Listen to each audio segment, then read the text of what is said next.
are reviewing the whole week as far as kinetics are concerned. So on Monday, what you have due is the heats of fusion worksheet, the specific heat worksheet, and your rates of reaction lab. If you don't have any of those, I have them right here and would be more than happy to share them with you. They are also on your classroom, and if you can't print them out, that's fine. Write down answers, turn it in on Monday, no problem. But what I wanted to talk to you about was the lab that you did with the Alka-Seltzer. Okay, so you had a couple of different things that you were manipulating and trying to see how that affected the rate of reaction. So the first thing that you did was you dissolved the Alka-Seltzer in not ice cold water, but pretty cold water. So how fast, Claudia, did it dissolve in the cold water? Like a minute. About a minute. Okay. So did you guys consider that fast? Then until we saw the hot one, it was like 28 Until you seconds. saw the hot one. So for your frame of reference, that was fast. There's some reactions that have boom. They're and then they're done. And then there's some that take about a minute, and then there are others that take much longer. How fast did it go when you used the hot water, Josh? Do you remember the time? Like 30 seconds. It was like 30. Like 30 seconds? So about a minute less or half as much time to dissolve it. Now, only one group got to actually see how fast it dissolved when you ground it up. Who was in here when Dr. Calvert was in here and it was a small group? Any of you? I was in here with my group. Okay. Well, what we did is we took the Alka-Seltzer and we ground it all the way up, and then we put it into the flask with the hot water so that we could compare, and it went even faster. Why would it have gone faster? It was already halfway broken up, all the way broken up. Okay, but what property? More surface area. More surface area. Thank you. So when you actually increase the surface area, that increases the rate of reaction.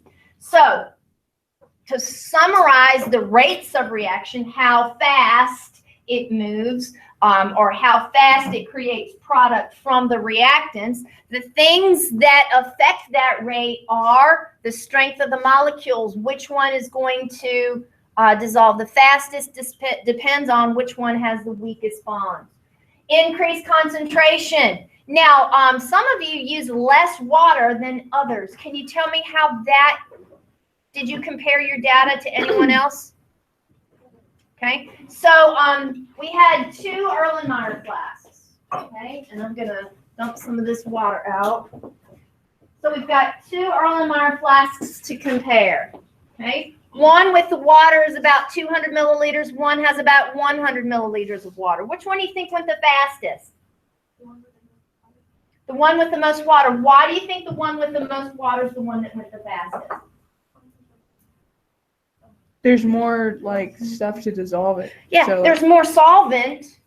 So if there's more solvent, then, you know, everybody gets a fair share. If you're in a family with more than one kid and everybody's vying for mom's attention, if you've got more of mom, well, you're not going to have more of mom. She is just one person.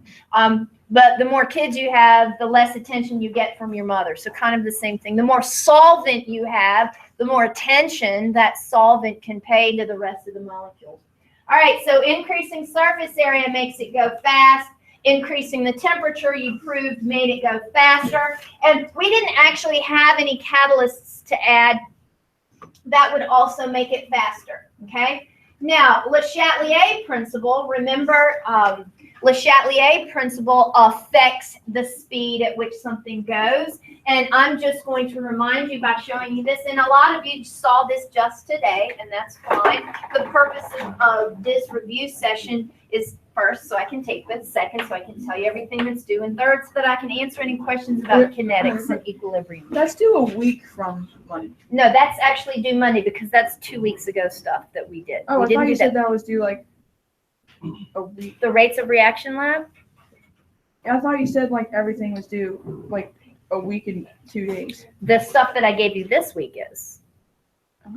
Okay. So, remember, Le Chatelier principle, a reaction that is in equilibrium, meaning the forward and the reverse reaction rates are the same, when you add or you increase reactant concentration, you're going to move it forward. The effects of that are that the product concentration increases and your reactant concentration decreases. If you take away something, so if you take away the product, it's going to move forward. If you add reactant, it's going to move forward. Okay? The opposite of that, if you take something away, from the reactants, or if you take it away, you're going to want to move in the reverse direction to fix the problem. And when you move in reverse, your product concentration goes down, your reactant concentration goes up. Remember that if you add heat to a reaction, not that it's a product, and not that you're adding heat to get the reaction to occur, but let's say you guys were all my molecules and I wanted to light the floor on fire, that would definitely heat up this reaction. What effect would that have? Well, if you add heat, then your reaction is going to move away from the energy. If you remove heat, you're going to move towards the energy. Okay, whichever direction it moves. If a reaction moves in a particular direction, the direction that it goes in, that concentration increases. Remember pressure. If you increase pressure with a gaseous system, your volume goes down. If your volume goes down, your room goes down, the space that you have goes down. So if you increase pressure, decrease volume, then we're all driving around in Mini Coopers. But if you decrease pressure and increase volume, we can all go in the same car. And we can go in the HOV lane up north. Okay, and then lastly, when you add a catalyst to a reaction, it doesn't make it go up or down. It just makes it go forward or reverse much faster. Okay, so it's kind of like when you give Popeye the spinach and he gets buff. Okay, you're just adding a catalyst to make the end result come faster, but it doesn't change the equilibrium at all.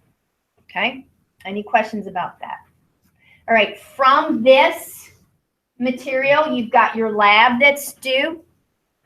And I'd like that Monday. If you can't get it by Monday, we can talk about that. But I also want you to make sure that you finish the survey on equilibrium, because that is important. I have to make sure you understand how stress affects a reaction at equilibrium. So that survey is just 5 little questions, maybe 6, but they're questions that help me assess where you are with that. Any questions right now?